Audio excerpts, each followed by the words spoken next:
مساء الخير، ازيكم عاملين ايه؟ انا جاي النهارده اقول لكم سعر الفضه اليوم. اعملوا سبسكرايب ويلا بينا نشوف.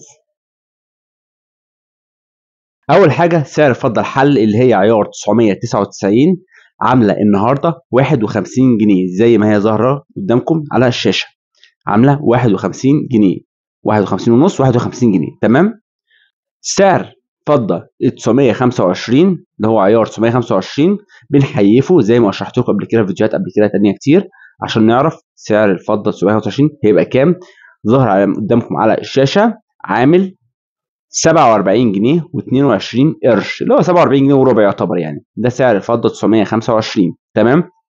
طيب، سعر الفضه عيار 800، سعر الفضه ال 800 عامل دلوقتي 40 جنيه و 84 قرش، 40 جنيه و84 قرش زي ما هو واضح قدامكم على الشاشه. بنحيفه برده ونطلع السعر.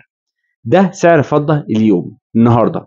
تمام. عامه سعر الفضه زي ما قلت لكم مش بيختلف الا حاجات بسيطه قوي، نص جنيه جنيه كده خلال الفترات طويله عامه.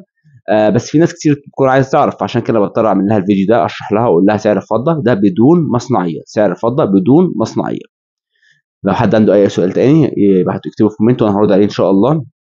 ولو عجبكم الفيديو ما تنسوش تعملوا لايك وسبسكرايب، وشكرا.